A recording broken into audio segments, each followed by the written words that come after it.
Hi, this is Catherine, and this is Taking Tea with Catherine. This is peach melba tea.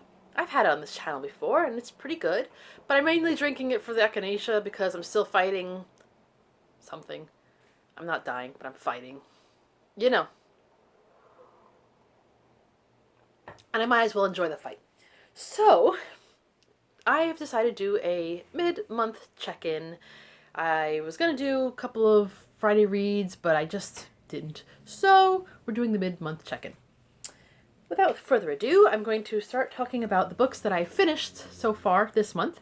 Besides the one that I returned to the library, How to Be Victorian, which I think I've spoken of already on Tea and History.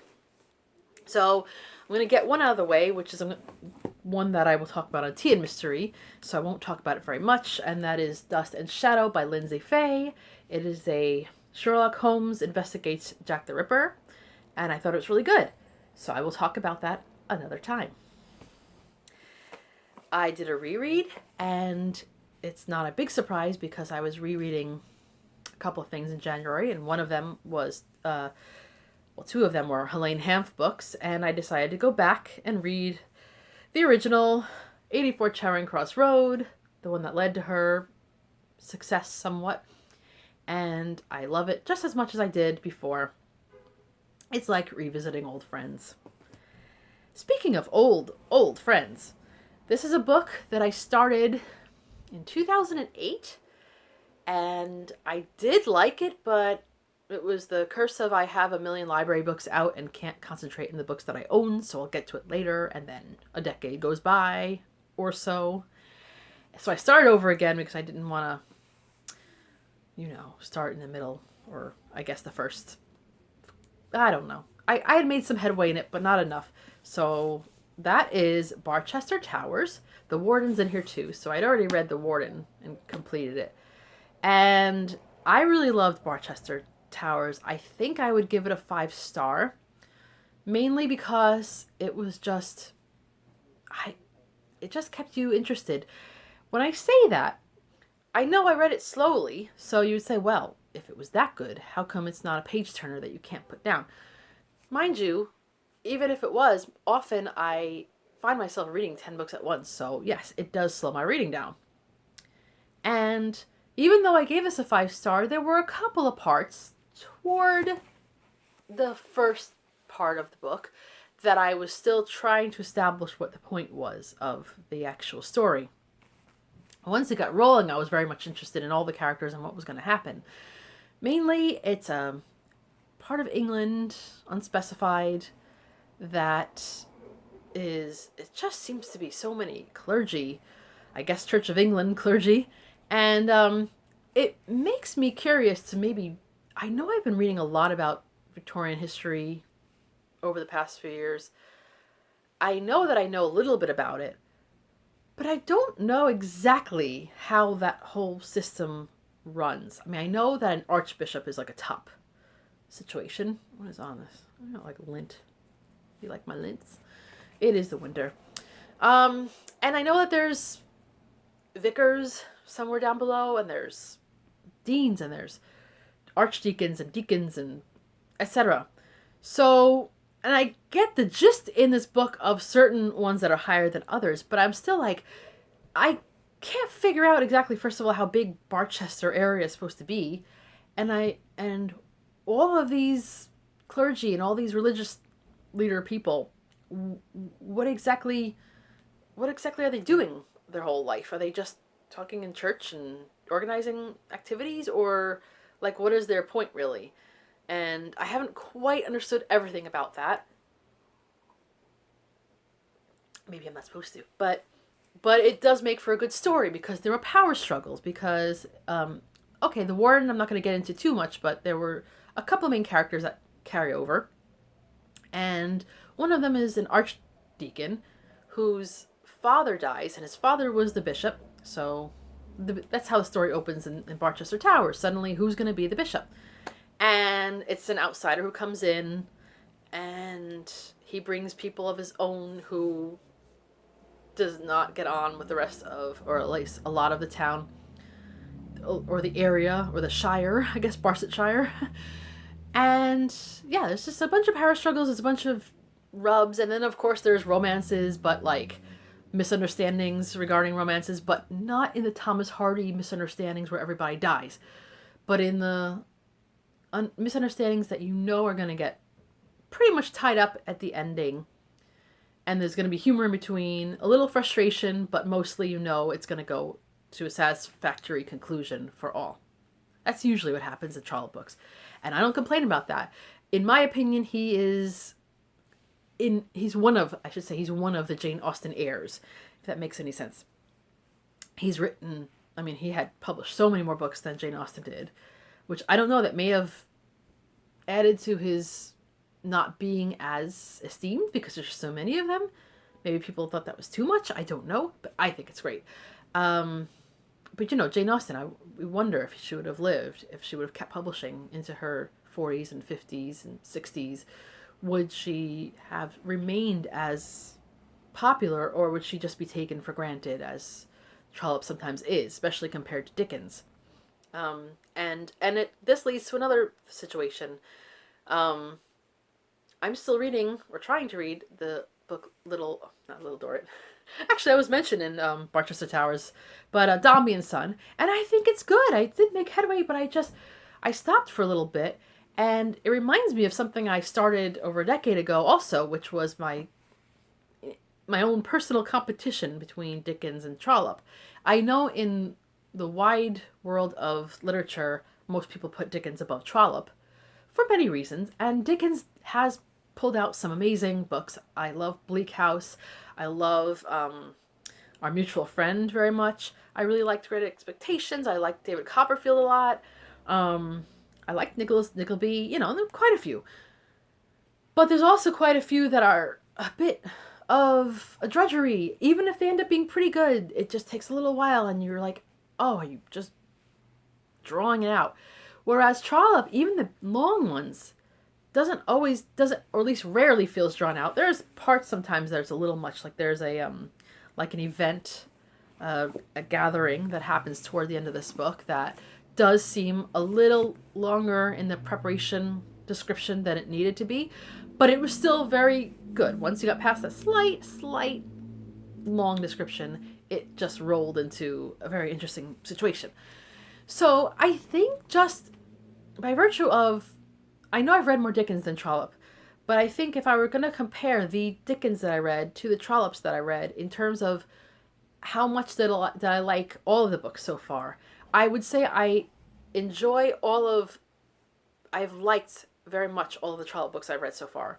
And I've liked a lot of the Dickens I read so far, but not all. So I don't know what that means. But anyway, so this is still the beginning of the series, and there's a few more. And I don't know I'm going to read the next one, Dr. Thorne, but I have it, so it's over there somewhere. So I will get to it, and I will look forward to it. But I also want to read some more standalones of Trollope, so we'll see what happens first. But yeah, I did like it very much. Some really odious characters and some really good ones.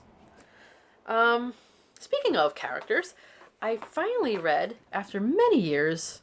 Sorry, I'm trying to get my cat to stop scratching the furnitures that haven't been scratched by the other cats. Because, this how cats are. They like to... it's a struggle. So I finally read The Great Gatsby.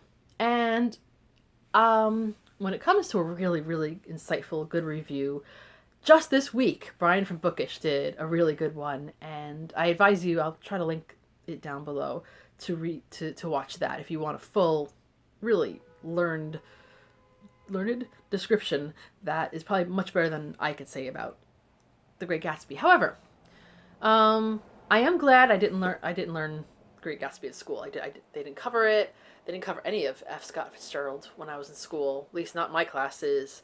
I did read and DNF'd, at least for now, Tender is the Night. I read that a long time ago, and at the time, I was reading so many depressing books that I think I had to sort of pull myself out of that, and Tender is the Night did deal with like mental illness and stuff, and I think I was just like, okay, just enough. Let's get something cheerful in my life. So it was shelved, and maybe one day I'll get back to it because I really like his writing style. I enjoy it. I guess they call it his prose.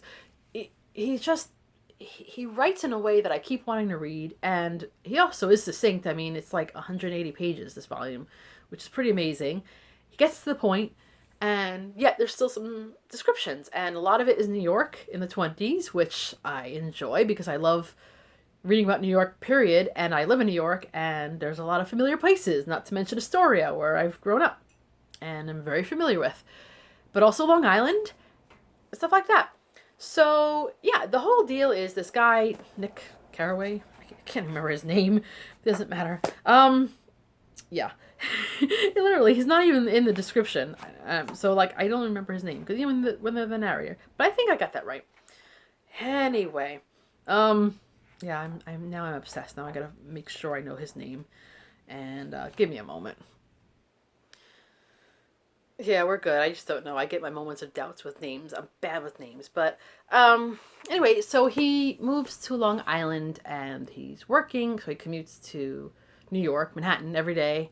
And he lives near his cousin, Daisy, who is now Daisy Buchanan. She got married. So she and her husband, Tom, live on the other side of the island, or part of the island. I don't know how to describe it. West Egg, East Egg, etc. And he lives on the side that has... Yeah, I don't know how they explain that. That has this big house that has parties all the time, all kinds of people showing up there all the time, and there's a guy named Jay Gatsby who lives there and throws all these parties. And of course it transpires that Jay Gatsby has history with Daisy and basically has tried to construct a whole life around winning her, and impressing her, etc. And it's kind of fruitless because it is, but it's interesting how some people just don't give up on their ideals and they'll go through all sorts of things but for what? So yeah, these people interact and there's a lot of friction and there's a lot of stuff that happens between them, good and bad, mostly bad. And it gets to the point really quick, which is good. But the story's good, the descriptions are good, the characters are not likable. Pretty much no one is really that likable, but especially the Buchanans and even Gatsby. He's I mean, interesting, but his view on things is like, dude, chill, you know? But like, I don't want to give away anything, but it's just he does all of this stuff for, I mean, like, is he even happy? Not really. So, but it was a very 20s kind of story. All these rich people who just don't have anything to do, and they're just not likable. People who just party and drink and stuff like that. And you almost want to know what happens when the stock market collapses, and like you almost want to see some of these people struggling. And that sounds terrible, doesn't it? But it's just they're just not likable. But when I say you can dislike characters, but you can still like the story, I think of Seinfeld because that's one of my favorite TV shows. I think it's hilarious, but the characters are not really likable people, and they don't do much of anything either. And also because, funny enough, there's an episode where George Costanza's friend of George Costanza's fiance is dating Jerry, and so they're all hanging out together, and George is like, hey, we're the Gatsbys, and that makes no sense.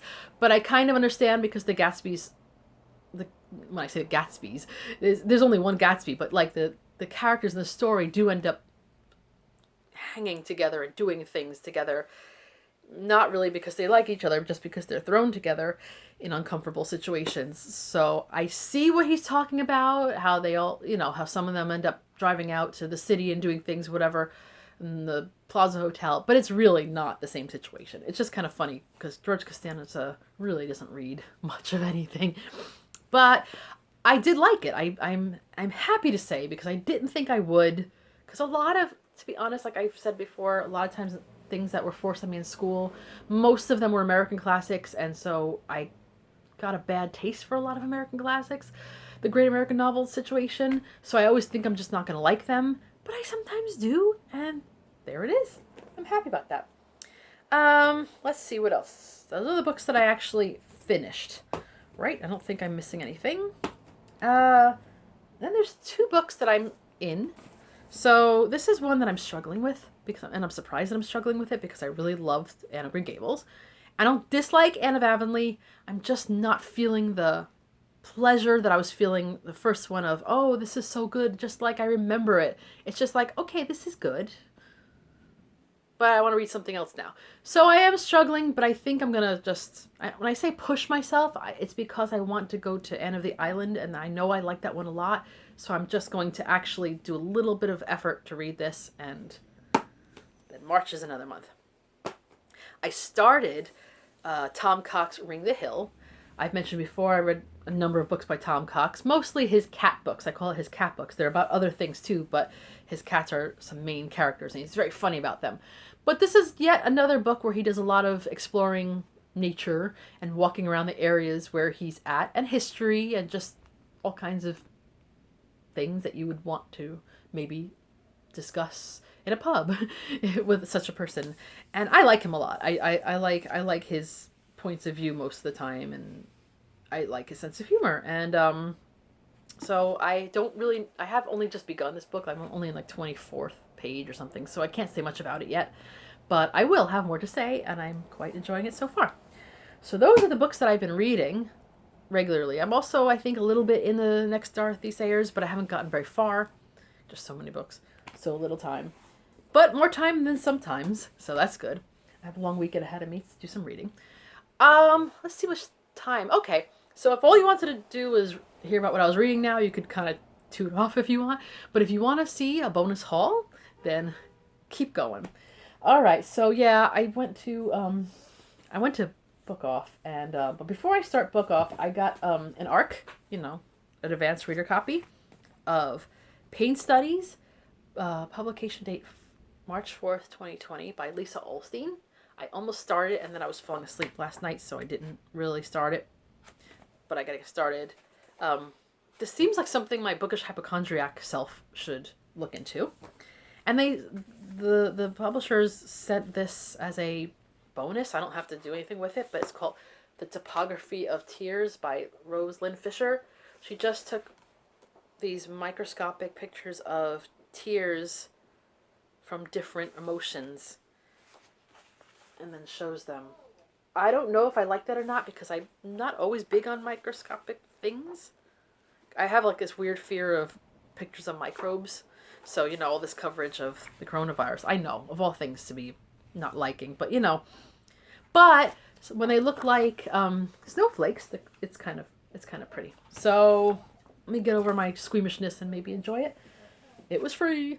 But these books are surprising. This is one that as part of my series of Bryant and May Peculiar Crimes Unit, I've read quite a few of them. I'm going to read another one next month. I'll talk about that another time. But this is one that I couldn't find in the library yet. And then I found it in Book Off for $1, The Memory of Blood, which sounds lovely, right? But it's got a whole Punch and Judy thing, so I'll probably like it. And I do like the purple. I kind of like the purple color, even if it's a very gross kind of bloody picture in the front. Let's see. I don't know. I found like 3 books by David, is it McCullough or McCullough? I never know these things. I already have his John Adams, which I haven't read yet, so I'm buying 3 more. But for $1. I think they were $1. The Great Bridge, which is the epic story of the building of the Brooklyn Bridge, which I've always wanted to know more about. I think, unless I'm imagining this, I remember when the centennial happened and I was in school. So yeah. The Greater Journey, Americans in Paris. So that probably covers a lot of time of Americans in Paris, but I'm kind of thinking about the times when people like F. Scott Fitzgerald and Hemingway were in Paris. It's probably covered in here as well. And of course 1776. Which I don't know. That could be good. And oh goodness, I have no room to put anything here. You can imagine. I found another Virginia Woolf book, and it's like I guess it's an essay of some sort. It looks like one of her things. 3 Guineas. I already have her Flush, which is in the same format, so it's part of a collection now, but this was published a while ago. But this is copyright 1938, copyright renewed 1966. I don't know how old this edition is, but it might be 66. I don't know. It kind of looks old. Let's see. I found The Brothers Boswell, a novel by Philip Baruth, which has a bit of a London thing going on, I think. But I don't know if I'm going to have time to read it because my London bits are already... My cat is about to knock something over. All right, I found another Orwell. Homage to Catalonia. I don't know, that kind of looks depressing. It talks about the Spanish Civil War, which I know nothing about, or I should say very little about. I know a little bit about a lot of things, but, you know. Journey into Barbary travels across Morocco. New forward by C.J. Fox. I'm a C.J., but I'm not a Fox. I like foxes, though. By Wyndham Lewis. And I've always been fascinated with, I'm not actively learning Arabic right now anymore, but I've always been interested in a lot of the Middle Eastern cultures. Morocco is always, I've never traveled to the Middle East, and I've never been to an Arab country, but I've always wanted to go to Morocco. Kind of Egypt too, just because of ancient Egypt and all that, but Morocco, I think mainly because it's the quickest flight, and, you know, I'm one of those people who doesn't like to be on a plane for very long, but this looks good. So I saw it, I grabbed it. This looks like it might be depressing, but it says now a major motion picture from Fox Searchlight Pictures. I don't think I've seen this one. I saw the other one with the Disney-ish one, but I don't usually like the covers that are the movie covers, but I'll let it go this time. Goodbye, Christopher Robin, A. Milne, and the Making of Winnie the Pooh. I have a feeling this is going to be sad, by Anne Thwaite. I've been thwarted in that pronunciation. I've always liked Winnie the Pooh. I don't know, most people do. I don't know. I always thought of myself as a combination of a lot of the Pooh animals. I feel like Winnie the Pooh because I'm kind of like a, you know, lazy-ish, sweet-toothed, big-bellied person. I walk like Tigger. I'm a nervous wreck like Piglet. And I'm cranky like the rabbit. And I'm depressed like Eeyore sometimes. So I think sometimes these characters are just like a little of all of us. And yet I like them so much more than the Gatsbys, as I'm going to call them now. Thank you, George Costanza. In my continual interest of Victorian England. One Hot Summer by Rosemary Ashton, Dickens' Darwin, Disraeli, and The Great Stink of 1858. I will cover my nose and... Oh, look, Judith Flanders says, history as it should be written. I like the picture. I wouldn't have wanted to be in London during that time because of that, but I love to read about it. And I'm looking at the back and I'm like, do I know any of these blurb people? Not really. But I don't know much about Darwin, you know, beyond what everybody knows about him and what everybody talks about the Darwin Awards, which is so messed up. But I do know a little bit about the stink, and I know a little bit about Disraeli. I read one of his books, and, you know, just as reading about Queen Victoria, I know about him and Dickens, you know. Oh, I don't know anything about Dickens. Okay, I'm going on and on. So, one last one. This is I just picked up when I find a Thomas Hardy, I buy a timeless Hardy. But look at the picture. I love these Penguin classics. It just gives such memories to me. And I love the picture in the front, The Distracted Preacher and Other Tales. I'm not usually big on the short stories. I just can't seem to get into them, but I want to. Oh, the picture in the front is springtime. So, okay, we've got some stories. The Withered Arm, Barbara of the House of Grebe, said by T.S. Eliot to portray a world of pure evil. Because, you know, The Sun's Veto, and The Distracted Preacher, the most flawless of all, possibly. So we'll see. This could happen. This could be, you know what? If when Victober comes up and there's maybe a category about read short story collection, has that ever happened in Victober? I don't like My Little Dance. So, I don't know. It would be a cool category. But if not, I could pick it for myself anyway. I don't need to be talking about October and February, but you know.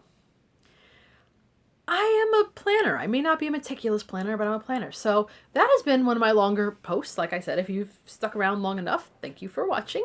If you've read any of the books that I've spoken about today, whether they're my haul or my check and my cats are at it, like crazy today, feel free to comment below, even theoretically. If you like talking about these things, feel free to subscribe and hit the bell or whatever. I never say hit the bell. I don't know. It always sounds kind of corny, but you're welcome to. So this has been Catherine from Taking Tea with Catherine. Have a lovely tea-filled, book-filled, everything-filled day. Bye.